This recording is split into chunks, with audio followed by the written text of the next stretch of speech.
Okay, guys, and welcome back to the podcast, the Tour Experience podcast. Mikey. Hello, friends. How does it feel to say that? So good. For you and I to have our own podcast called the Tour Experience podcast, Yeah. It feels pretty special. TXP. We were talking about names for the podcast. Obviously, you know, we had the TXG podcast. You know, we're trying to obviously, you know, blend and merge into the sort of the Club Champion ecosystem now, and as we are as Club Champion Media. But as we were thinking about names and what do we want to call it, you know, you and I, our podcast, and kind of We came up with some names that were not PG. Yeah, there was some names in Rated there. R. Yeah, and we'll maybe one day we'll share those. But the Tour Experience podcast felt right. Yeah, no, it's cool. It's right. you know, there's going to be some pretty cool guests coming up. Yeah, you know, professional athletes, golfers, you know, celebrities like yourself. It'll be interesting. I think it will also have the ability to sometimes have the podcast a little bit more laid back, not as prim and proper, which I think people need to see. The BS we give each other, but yeah, I'm excited for this. We are still in the studio that we've always done the podcast. We are building our own podcast, so shout out to 1990 Studios because they do all our editing for us. So yeah, no, it'll be good. We'll have access to turn on the mics if we wanted to twice a week, and just shoot the breeze with whoever wants to come on. So yeah, no, this will be cool. Yeah, the guest list is pretty extensive. There's some cool names. We're kind of pinching ourselves at some of the names that we're getting the opportunity to talk to and for you guys to hear from.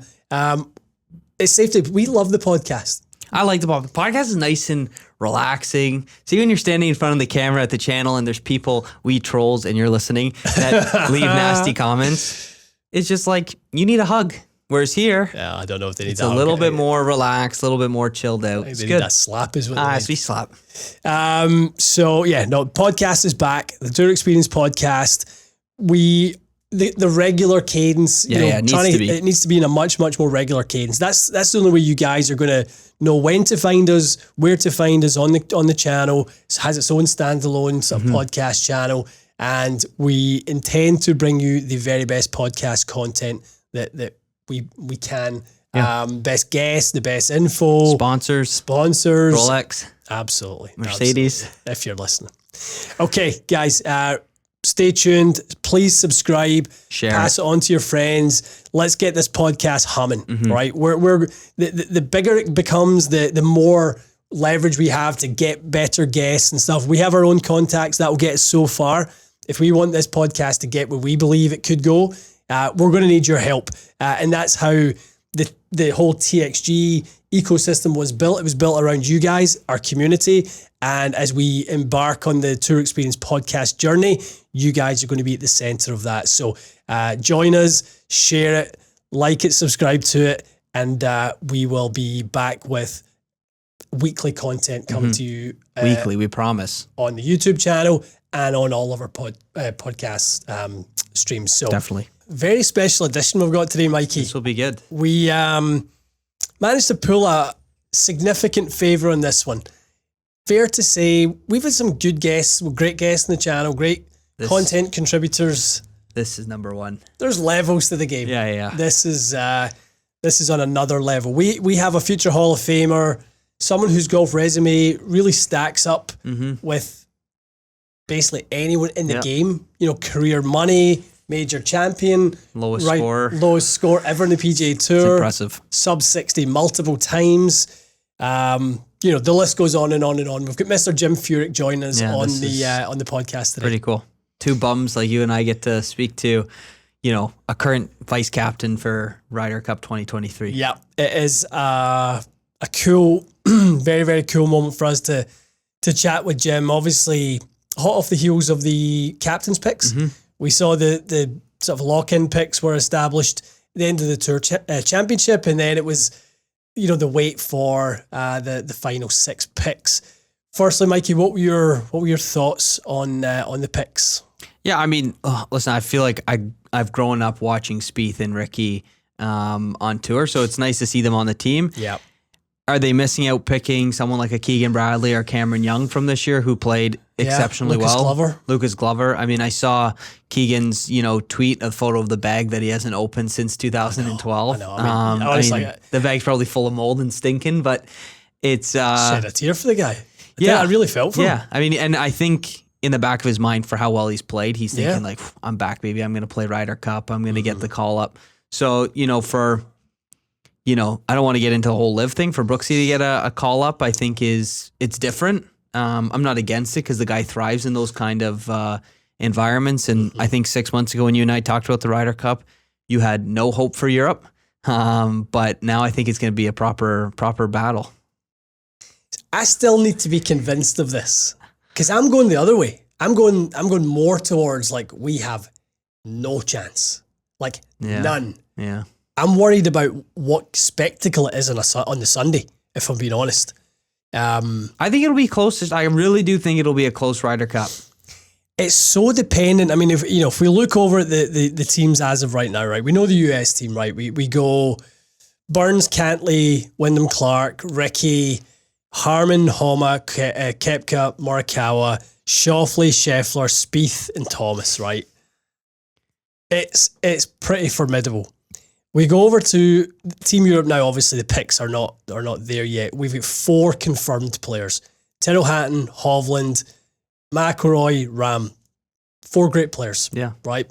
On top of that, we're likely to see Robert McIntyre. Yeah. Likely to see Bob on there. Previous winner at Marco Simone Golf Club. We're likely probably to see Sepp Straka. I think in there. Point. You've got some experience on the periphery with Justin Rose and Shane Lowry's not a million miles away. Yeah. I think, and again, those guys thrive in that kind of match play environment. Technically, you could say the Euros grew up playing match play. North Americans, not very popular with the whole match play thing. Yeah. A local monthly medal at their club, match play, right? It's different, so they kind of thrive on that. If I was Luke Donald, I would be calling Ian Poulter right away and going, right, Poults, get your cleats on. You're on the Ryder Cup team. If Koepka's picked and it doesn't really matter anymore, I would definitely have Poulter on that team. Would you really? 100%. Listen, if JT's made the team and he's had a rough year, and I know they've done it for team, spirit and stuff like that, and they're all boys, I would pick Ian Poulter 100%. I would 1,000%, and I love Ian Poulter, right? I'd 1,000% not take him to Italy. I would say if things weren't so fractured, unbelievable in the team room, and I'd love to have him there. Just the relationships aren't there to do that yet, especially since he's on the Majestics team with Henrik Stenson, who was supposed to be the captain. Yeah. But I think the problem you've got with Pokes is, and this is something I don't think people realise, is he has been a captain's pick his last 4 appearances on the Ryder Cup. Yeah. He's had 4 wild cards into this thing. I think 2012 solidified him as being the Ryder Cup guy, and how many times you see him Ryder fist Cup. pumping and reenacting his vein popping out of his forehead. Yeah. Beating the chest. So that's obviously why every captain's probably damn, I need Ian Poulter on the team. I don't know. He loves Italy. He likes Ferraris. He likes good wine. Italy's his cup of tea. Tommy Fleetwood. That's another one we've got to mention. Tommy Fitzpatrick. I'm trying to make the argument for myself to be convinced we have a sniff at this thing. Yeah. So we've got those four qualified players. You add in Fitzpatrick. You add in Fleetwood. Mm-hmm. Rose, I'd take Rose. For sure. The ball striker. Where does this sort of youth come from? Where does the energy come from in that team? Energy you're going to get from Victor Hovland, right? He's the hottest player in the world. Yeah. Right? Does he bring the energy though? From one post, the guy's turned to a meme. Maybe not exciting, but energy as in aura. Yeah. When you come in and you've got kind of Hovland, my chest is out, I'm feeling good. Yeah. I think that's something very meaningful in the Ryder Cup. Never forget seeing Rory at Gleneagles in 2014 after his summer of winning all those tournaments and stuff. Honestly, the guy literally looked like he wanted to take on 4 or 5 guys because he thought he could take them down. Yeah, good point. It was something else. Just the aura he had. Stenson and Rose as a team in that Ryder Cup. They had that same, we're unbeatable. I remember they played Bubba and someone else, and Bubba and his partner were 9 under par in the 4 balls and get beat 3-2. Yeah. Like, you just couldn't beat that European Ryder Cup team back then. So, it's going to be interesting. And I can't wait to talk to Jim about lots of different parts of it, such as, I mean, the selection process is what it is. I think, everyone's going to debate their thoughts on that one, but I want to hear now the team is selected. What do they think about the course? He's been on away territory. He's played it on 9 Ryder Cups as a player. He's been the captain on away soil in Paris, at Paris National. Yeah. What is it like to prepare to be in that hostile environment? I read earlier, maybe last night, 1993 is the last time US has won it away.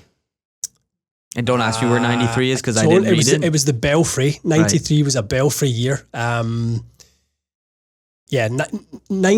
was the War on the Shore. Yeah. That was Kiowa. Kiowa, yeah. 93, I don't think they won at the Belfry. It was one of those like in the 90s was the last time they won, well before I was born. I think you're right. I think they said 30 years ago. Yeah. Which is well, relax. 30 years ago. That is that's a long time, and I think the US, I really do think the US team is strong. Incredibly strong. And I've always cheered for I should be cheering for the Euros, but I've always cheered for the US because it's those guys you watch it year in, year out. And Tiger was on the team, and Tiger, is just a spectacle to watch. But yeah, I think the US has it this year. Yeah, they did. The US team did win that year in 93. I was thinking of the one in 2002, the one where Sam Torrance, I believe, was the captain. Paul McGinley hold the winning putt on the 18th green. Oh, right, yeah. And that one, that was a great Ryder Cup.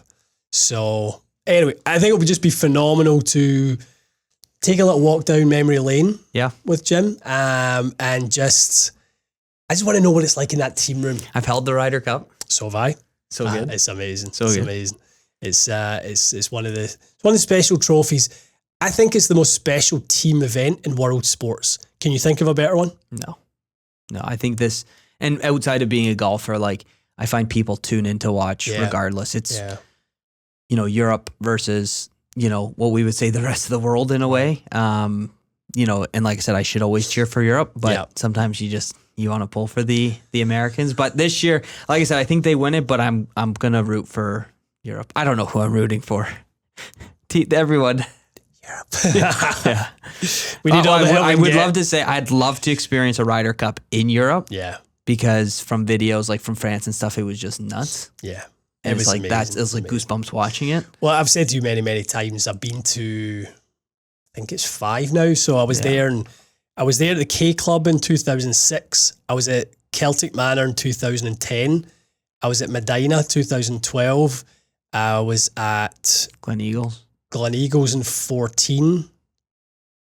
I've been to any since. 18 was Paris. No, I've not been to any since 14. Yeah. It's a bit of a... And then there was a bit of a jog because of COVID. They had to move some of the events a couple years later. So, so I saw some good ones. You ever been to a President's Cup? No. Because you really don't care for a President's Cup because it's the rest of the world. I know.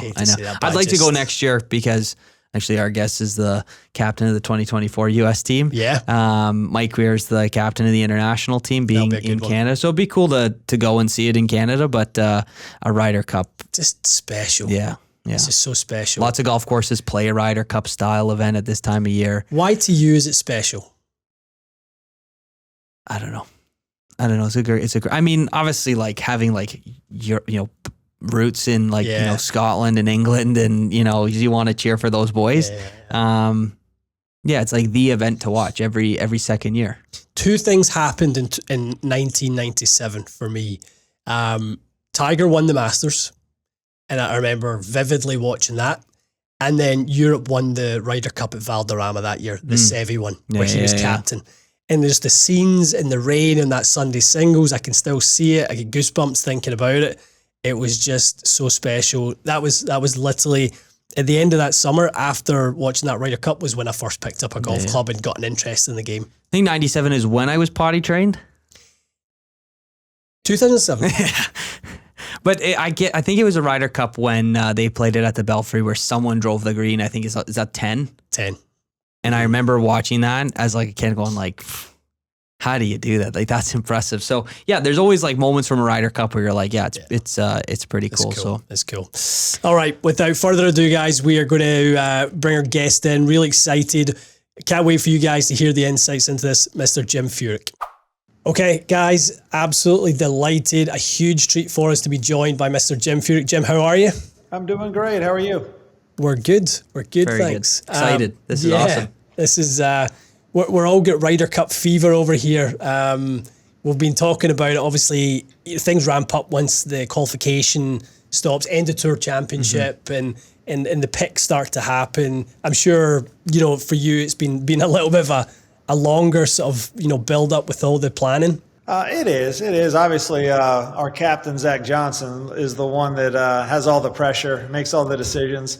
He leans on the five of us vice captains, asks our opinion, but ultimately it's his decision, it's his team, and he also leaned a bit on the 6 automatic qualifiers to kind of get their opinion. They play with those guys, every day, and so I think getting the picks. For me, getting the picks behind you in 2018 was a big deal. Now all of a sudden you've got a group of 12, you've got a team that you need to mold, pairings need to be made. And I think, a captain kind of wants to let those players know what his expectations are as far as here's where I see you kind of fitting in. Here's where, whether it's 4-ball, foursomes, both, how many matches they may be playing. And so a lot of work to be done now between now and then. But for me, getting the picks kind of behind me was kind of one of those. You make some great calls, you make some bad calls. But then, kind of like game on now, time to get ready and get the roam. Yeah, I mean, all the official stuff out the way now. It's time to get down to business and get it done. What does the Ryder Cup mean to you? My favorite event. I love it. Is it really? I love playing for my country.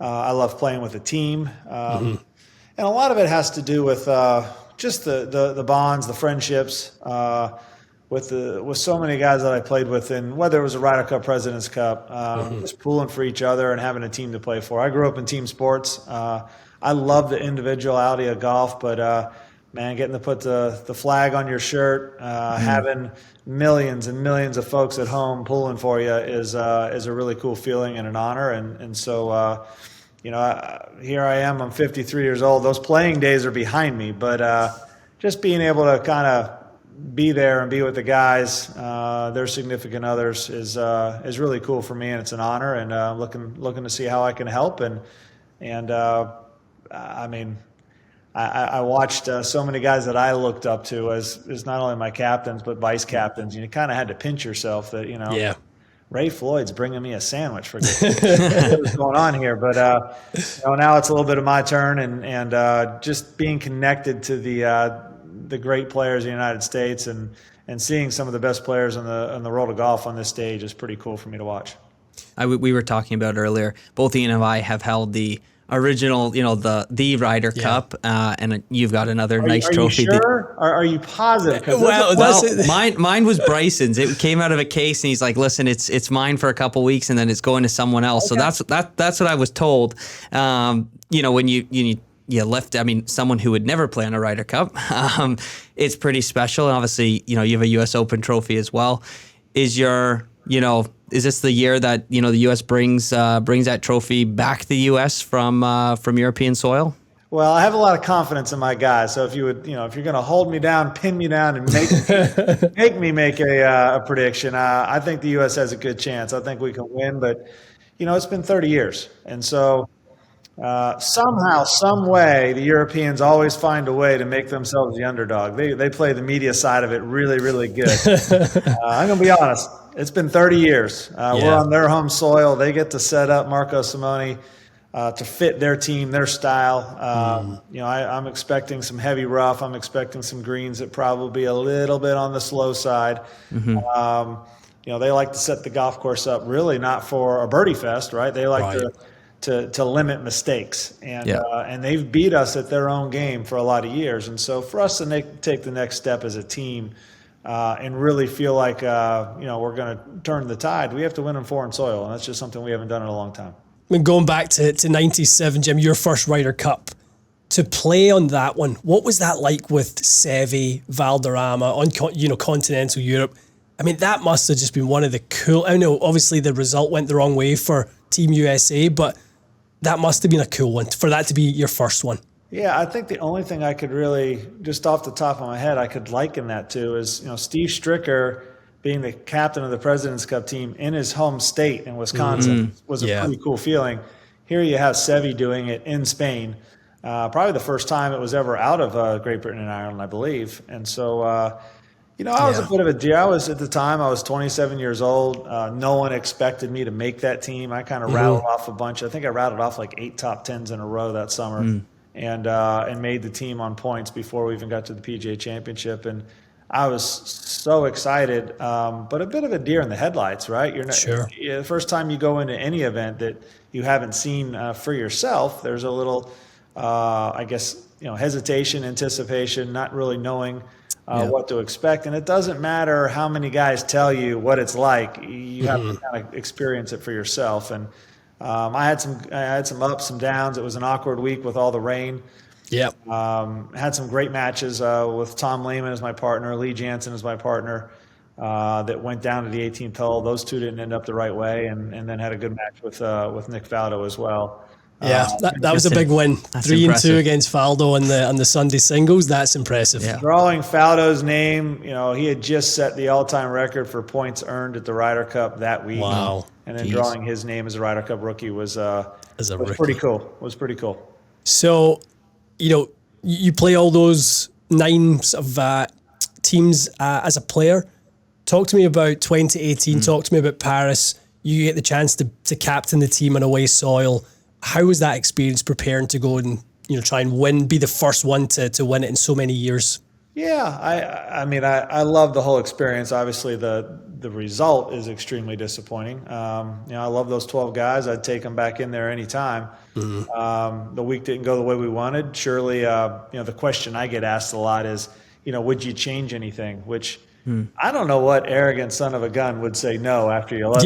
No, I do the same thing. I do it, of course I would. Of course I would. I think you learn from, I definitely, for 2 or 3 years, not a day went by where I didn't think about that event, maybe what we could have done differently. I started playing the Ryder Cup, as I said, in 97. It was really a young player. I was kind of focused on myself. I thought the best way to help the team was, I need to play well. I need to play my best. And the more events you play and you kind of look around, it's a team event. We need 12 guys to play solid. You start looking around the room, you become a bit of a player captain. You start trying to uplift the team, find guys that may be struggling, try to give them a little pep talk. You start cracking the whip with your partners, finding out what makes them tick and how can I help them play better. And then, had the opportunity to kind of become a vice captain and an assistant captain at both the President's Cup and the Ryder Cup in 2016. So that kind of helped me. As a captain, you look at things totally different than you do as a player. And so kind of looking at the team as a whole, it was nice to have that experience with Davis Love at Hazeltine and then hop into the role in 18.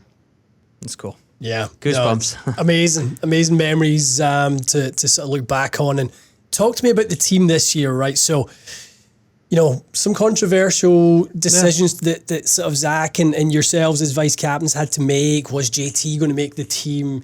Some people, like Zach said, you can't leave JT at home. You don't leave JT at home. Yep. And then other people obviously feel for Keegan and Lucas Brooksy pick. So talk to me about that sort of process and sort of obviously making those tough decisions. Cam Young, another super talented player that's going to play in some teams, but this wasn't his year. Talk to us a little bit about that. Yeah, I think, Zach definitely reached out. We talked about it. We have a bunch of Zoom calls as vice captains. We try to give Zach our best ideas, opinions.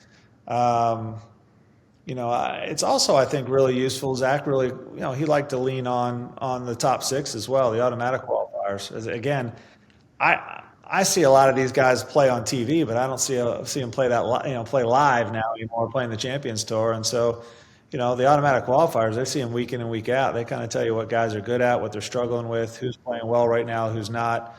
So I think Zach kind of takes all that information and has to make some decisions. I think that at the end of the day, the beauty of it was he had a lot of good picks. There was 9, 10, at least guys that you could have basically pined for and said they need to be on this team. The matter of the fact was he only had 6 spots, and so it was honestly, what we kept telling him was we think it's a great problem to have. He just had to be comfortable that he had the best 12 guys together as a team, and Z made those decisions, and I support him wholeheartedly. I think Cam Young's extremely talented. I think Keegan had a great year and would have been a great teammate. But those decisions were made. We got 12 guys now, and we're ready to. It's going to be. We're going into the fire, going into Europe, and the fans there are amazing. I don't care if they're in Spain, Great Britain, Ireland, and Rome, wherever it may be. The fans are awesome, and hopefully we can hear some quiet out there. When we hear quiet, it's a good thing.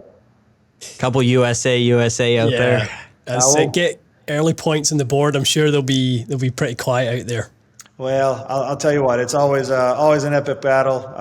We're going to face a really strong European team, so our guys have to be ready to play. And I'm anxious to go see Marco Simone. I've heard a lot about it. I've seen pictures, but I'm anxious to go see it in person.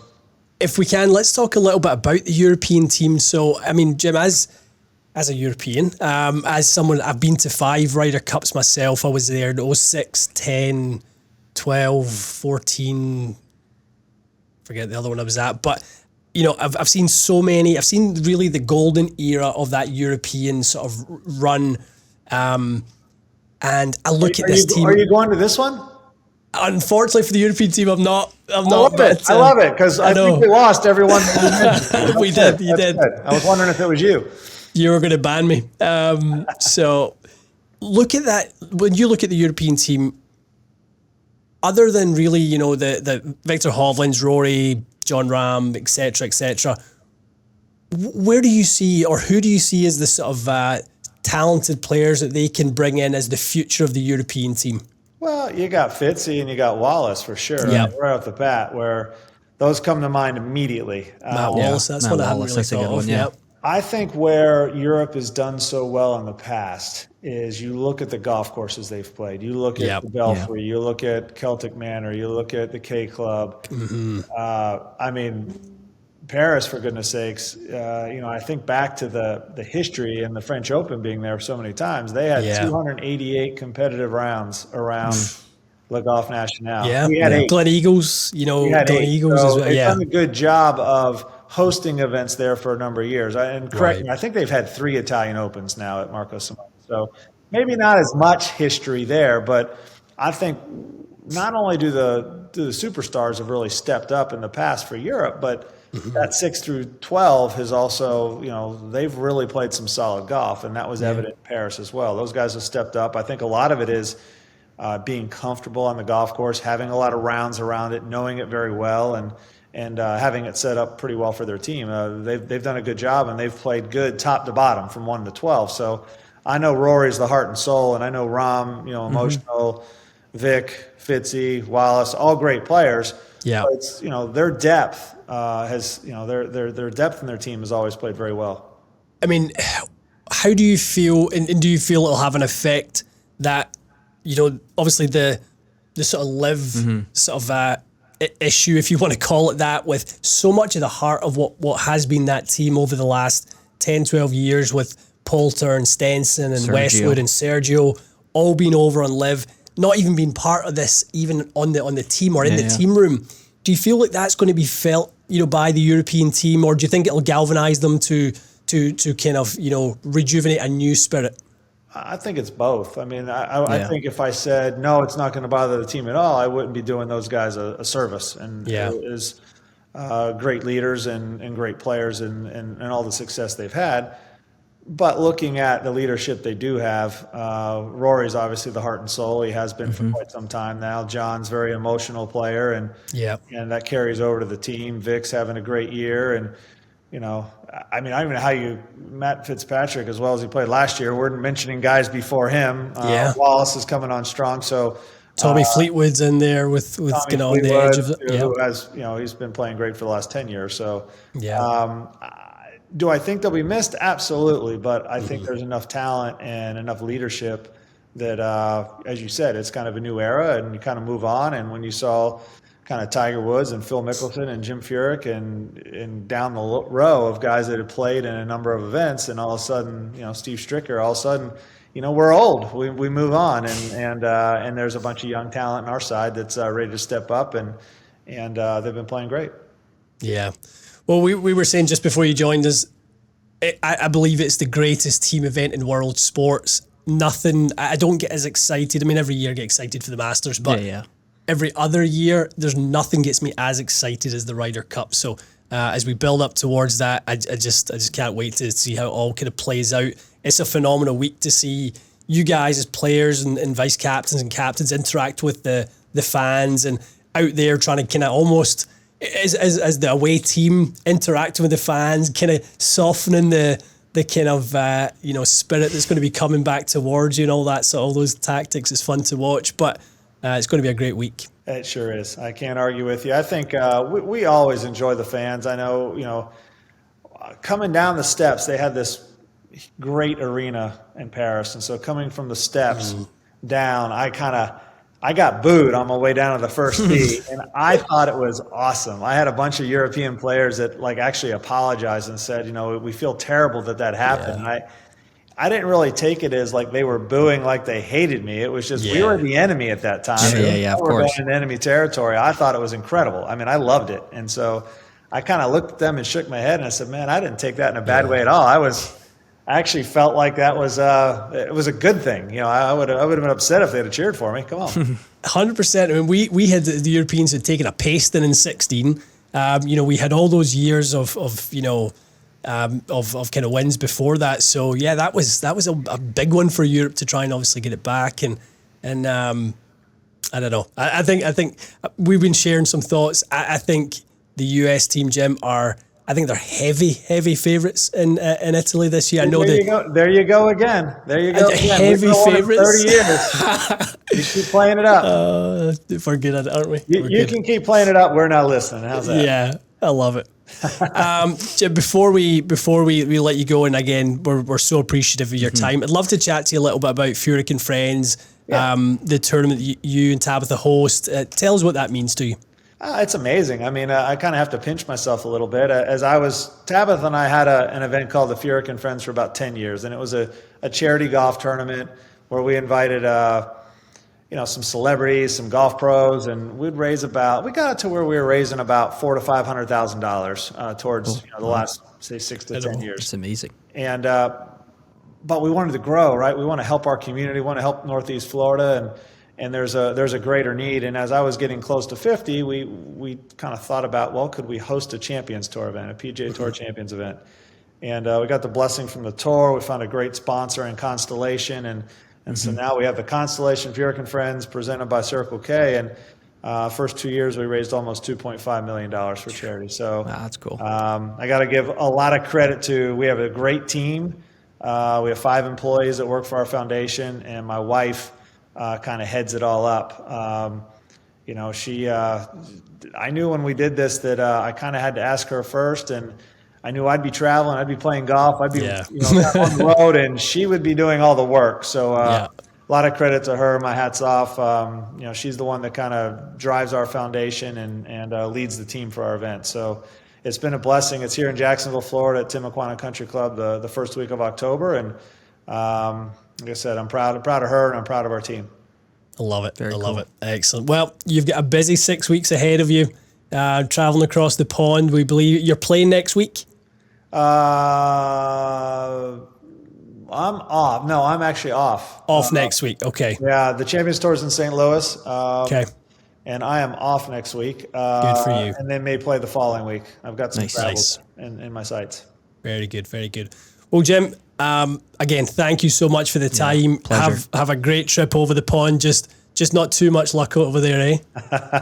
I'm cheering for you, Jim. Sorry you had to speak to a Euro. I apologize. There you go. Yeah, no one warned me, and then I heard the accent, and I went, I know. Enemy territory over here. Well, the good news is you're not going to the Ryder Cup this year, so maybe we have a chance. Oh, I don't know. I'll see if there's a seat in the plane. I'll maybe give Luke a call.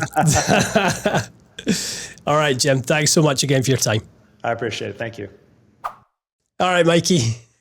Mr. Jim Furyk, Mr. 58, Hall of Fame, or in the future. What a guy.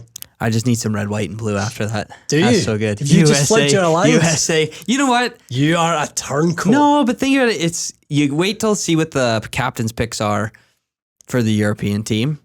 The US team is stacked. They got my boy Scotty Scheffler, who's going to be a Ryder Cup hero. They're going to bring it back from Rome, Arrivederci Rome, Buongiorno USA, with a trophy. You heard it here first. Well, after, I don't know when this is coming out, but you're easily swayed, aren't you? I know.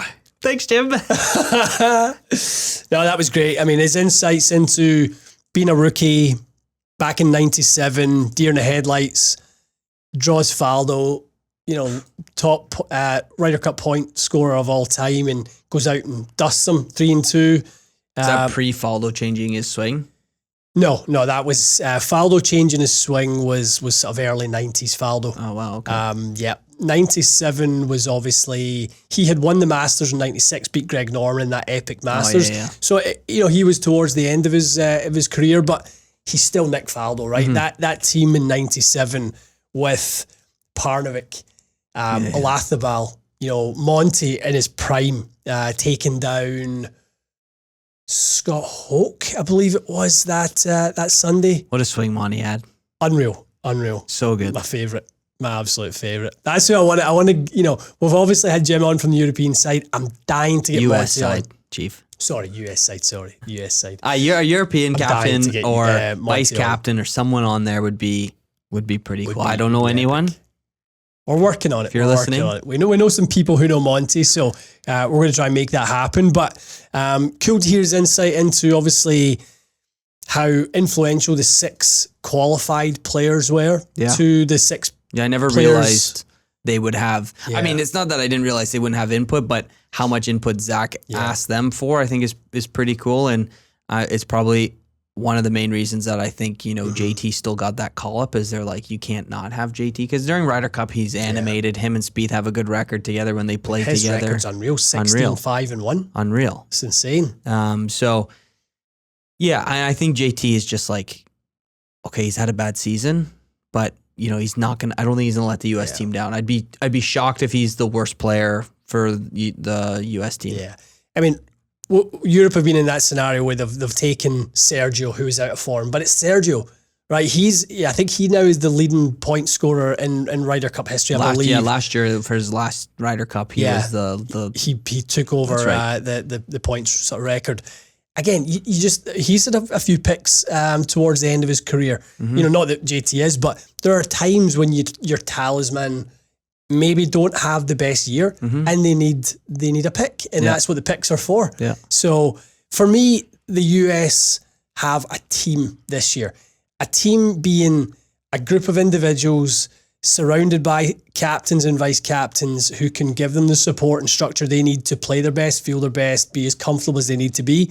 You have 12 players who love and adore one another, and not 12 individuals. No. You really don't. Now, obviously, Brian Harmon, but even that, played with Ricky on the Walker Cup team. Played with Ricky. Him and Zach Johnson are boys. And I know Zach Johnson's not playing, but they've Ryder Cup team US has 2 major champions this year. Yeah. 3. US Open and the PGA Brooks Koepka.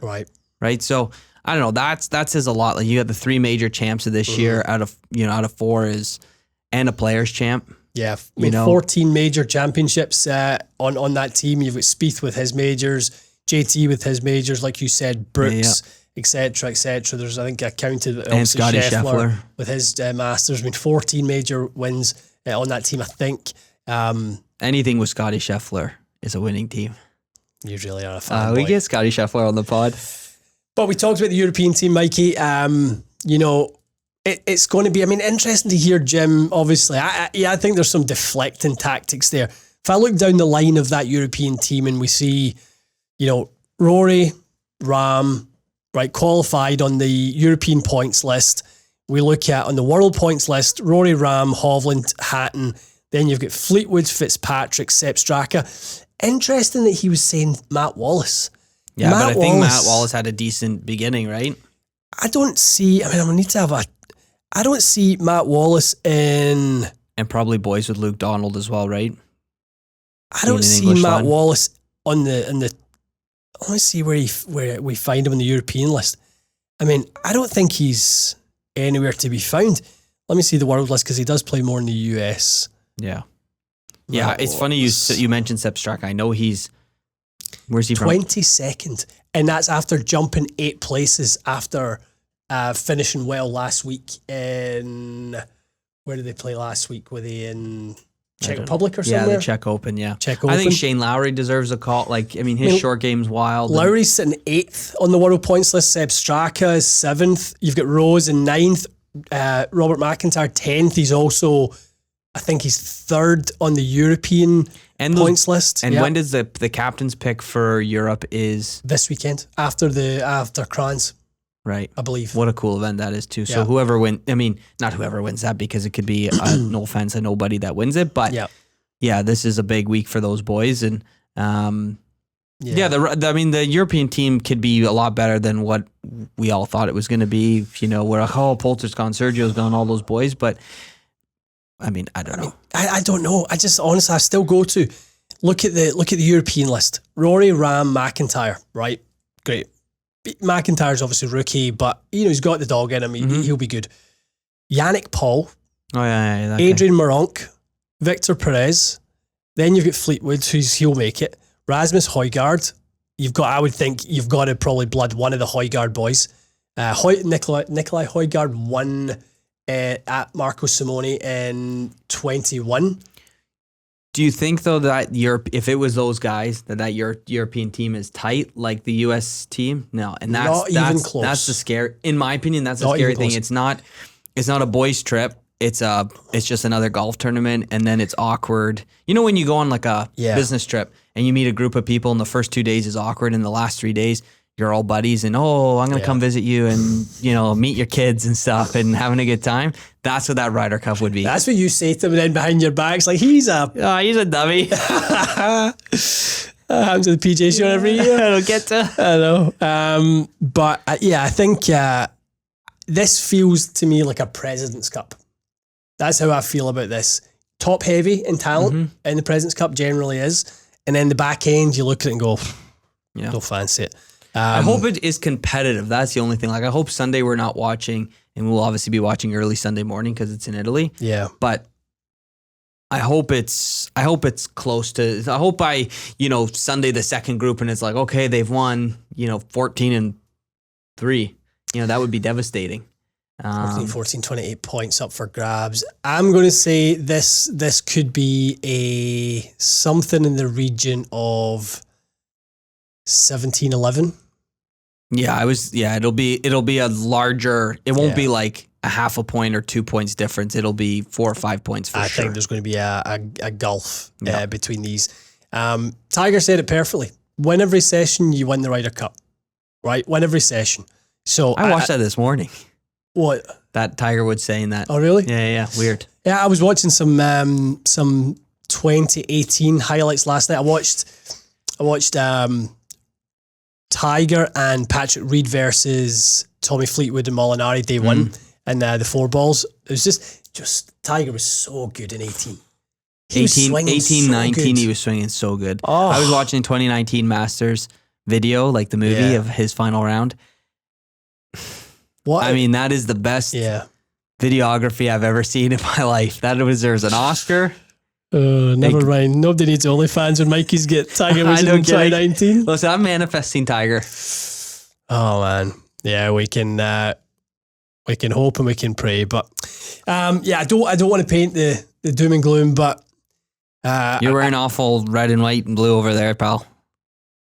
Well, I might be jumping the dike myself. Nah, never. Bleed yellow and blue, Michael. I mean, yeah, I should be supporting Team Europe, but this year it's going to be the USA brings that cup full of spaghetti. Have to get a ride home together, 12. I'm driving. You can walk. All right. Guys, let us know your thoughts. Love to hear your own thoughts on the what the score is going to be. Lots of people think Europe have got a real chance. They're strong. I still think they're thinking that's Victor Hovland, John Rahm, Rory McIlroy, Tyrrell Hatton, Tommy Fleetwood, and Matt Fitzpatrick. And then you've got another 6 to go. You can only, I don't know, you can't win a Ryder Cup with eight players. No. You need to be, nowadays, you need to be 12 strong. Yeah. And no offense to their captains, vice captains picks, but I think the Europeans vice captains are a bit weak. Do you? Like, okay, Luke Donald, captain, good. Decent. Mm-hmm. Nicholas Colserts, I mean, I guess he came out of retirement to be vice captain. Weird. Jose Maria Althabo, like, okay, that is good because he's original, like, Ryder Cup, 2012 captain and stuff. I know they're Italian, but Frankie and Eduardo, come on. You've got to get the crowd. Mamma mia, as they say. You got to get the crowd on your side, though. No, I know, but right? They'll be slinging pizzas for fun. Frankie looks like he's asleep. I know. And then Thomas Bjorn is the last one. Oh, I remember we met him. I know. Grumpy.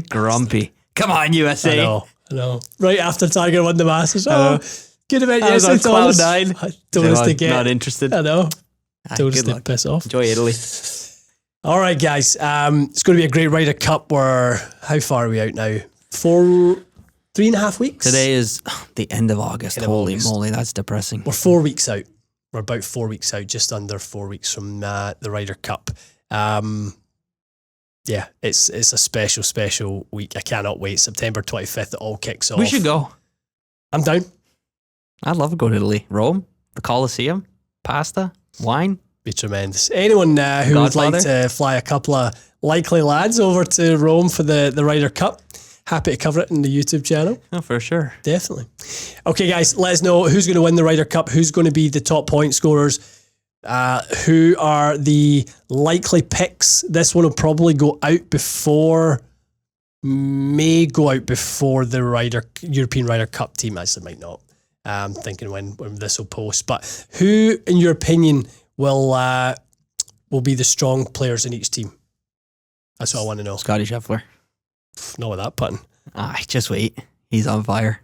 Come on, Scotty. He's basically all set his putt on fire. Okay, guys, stay tuned. The podcast is back. The Tour Experience podcast is back.